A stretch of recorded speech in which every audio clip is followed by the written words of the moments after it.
No. So, students, so this class we are going to see about the thermal conductivity of the specimen we are going to test by using this guarded plate apparatus. Okay. So, switch on this equipment. You need to switch on this switch and the trip and then this one. Right? First, you need to adjust the dimmer to the particular voltage level. So here I am adjusting to the 85. So this is the main heater adjustment. So you need to adjust the input voltage to the 85 or 83. For initial voltage is 83. So the main heater is started to heating. Next you need to adjust the guard heater. So the guard heater can be adjusted by using this dimmer stat. Yes, it should be same. So 83. Okay, so both the main heater and guard heaters are at the same level. So you need to look at this one. So here various plates are arranged. So center place is the brass plate, and above the and below the brass plate is wooden plate. So that's we are going to check it. So wooden plate, thermal conductivity of the wooden plate we are going to check it. Above and below of the wooden plate we will have the cooling plates. So why we are using the cooling plate means the center portion is brass plate which is used to generate the heat, and above and below are the cooling plates which is having the low temperature. So the temperature will tends to move from high temperature to low temperature. So center portion is the high temperature and above and below are the low temperature. So the temperature will move from high temperature to low temperature. So what is the purpose of guard heater over here? So the guard heater is used to move that particular direction of the temperature in one dimensional direction. Okay, the temperature will move in only one direction, the vertical direction it needs to move. Because we are using the wooden board above and below, so the temperature move from center portion to above, center portion to below. So it is a one dimensional direction, right? So we are using this guard heater for the movement of one direction, right? So first we adjust this one, second we adjust this one. Next, this is the sensor indicator. So totally 10 sensors are available. Thermocouple sensors are available in between these plates. Okay, so above the brass plate we will have 3 sensors, above the wooden plate we will have 2 sensors, same way below the brass plate we will have 3 sensors, below the wooden plate we will have 2 sensors. So totally 10 sensors will be available. So this is the temperature indicator. So this is the first temperature. Okay, temperature indicator 1. So it is indicating the temperature of 32. Okay, second one is 29. Third one is 29, which is indicating first is the brass plate, center portion is brass plate. So we will have 3 thermocouple sensors placed above the brass plate. So currently the temperature was 30 degree. So we will have 30 degree above the brass plate temperature. So next, fourth one is 25. Fifth one is 25, which is wooden plate is available above the brass plate. So above the brass plate we will place 2 thermocouple sensors. The temperature of the 2 sensors are 25, 26. Next we will move to the 6th sensor, which is 35. 7th one 34. 8th one 35. So average 35, which is brass plate available, wooden plate available. Same way brass plate is below, and below the brass plate we will have 3 sensors. Okay, 2 brass plates are available. So below the brass plate we will have 3 sensors. That temperature is 35. Next, 28, 29, which is below the wooden plate. We will have below the wooden plate we will have 28, 29 degrees Celsius. So likewise we have the 10 sensor reading. By using this reading we can calculate. So these are the reading which is going to vary, because initial reading was room temperature reading. We have adjusted to the 84 voltage. Now only we have adjusted. So the temperature will slowly increase. So each and individual thermocouple sensor will show the temperature level increasing rapidly. Okay. So we need to wait for some period of time, which is the steady state condition. So after the steady state condition only we need to take the reading. Steady state is a condition where the maximum temperature will be reached. Above that it won't reach. It will stay in that particular level only. So that level we need to wait.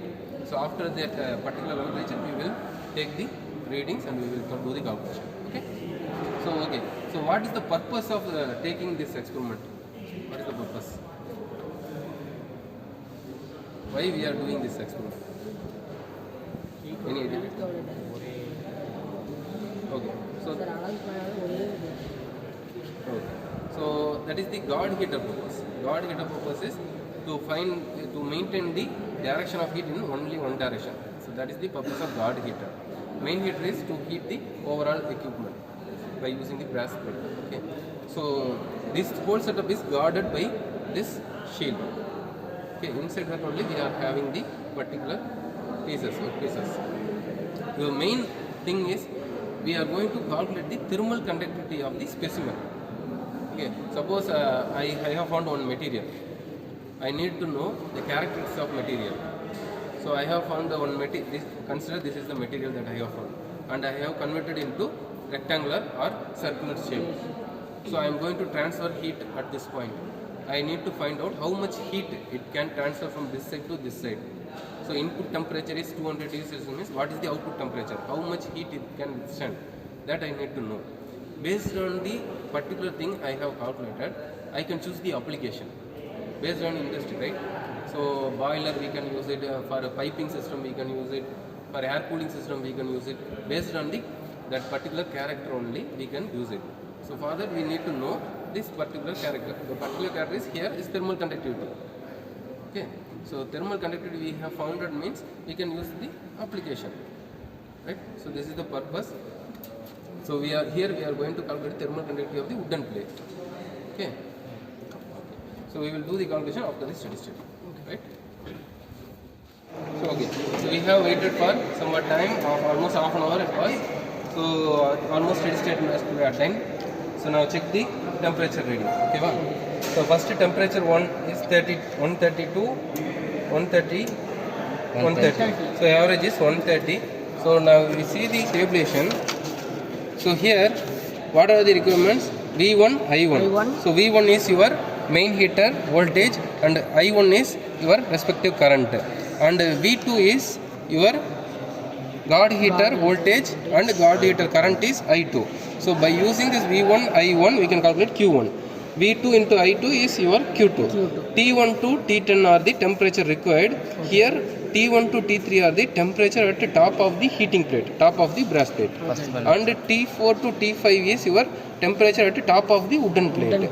And T6 to T8 your bottom of the heating plate, which is the bottom of the brass plate. And T9 to T10 is the bottom of the wooden plate. So these 10 temperature can be taken from using these thermocouple sensors. Okay. First T1 131, T2 yes T1 131, T2 131, T3 yes 134. Yes, 134 is your first one. 132 is your second one. 132 is your third one. So we will note down temperature top heating plate is T1 134, 132, 132. Next T4 49, T5 49. So we will note it down. T4 49 and T5 49. Next T6 134, T7 134, T8 135. So 134, 134, 135. And next T9 53 and T10 50. So 53, 50 we will note it down. So we have noted down all the readings. By using this reading, how we can calculate means the area of the specimen is pi by 4 d square, right? So we know the diameter of the specimen. Wooden plate is we are checking, right? So diameter of the specimen is 150 mm and thickness of the specimen is 12 mm. So by using this, we can calculate area of the particular specimen easily. Heat input is V into I. So we have calculated Q1, Q2 already. So Q1 plus Q2 divided by 2 is your average. So Q value we can calculate. And del T is the temperature difference. What is the temperature difference? Input temperature minus output temperature. So input temperature is brass temperature, output temperature is the wooden plate temperature. So brass plate temperature is T1, T2, T3, wooden plate temperature is T4, T5. Because it's steady state, the overall T1, T2, T3 will be same, T4, T5 will be same. So we will calculate either T3 minus T4 or T1 minus T4 or T2 minus T4. We can take anything. So T3 minus T4 we have taken. Similarly, bottom also input minus output. So T6, T7, T8 are the input and T9, T10 are the output for the wooden plate. So we will use the T8 minus T9 for that particular wooden plate heat transfer. So this value plus this value divided by 2 is our average value. So finally the thermal conductivity can be calculated Q into del L divided by A del T. So Q value is calculated, del L value is nothing but thickness of the specimen 12 mm, we substitute in meter, divided by area value we calculated into del T value we calculated. So finally we can calculate the thermal conductivity of the wooden plate. So this is how we can calculate the thermal conductivity of the wooden plate by using this guarded plate apparatus. Okay, if you have any doubt, all understood. So thank you. We will see the next video.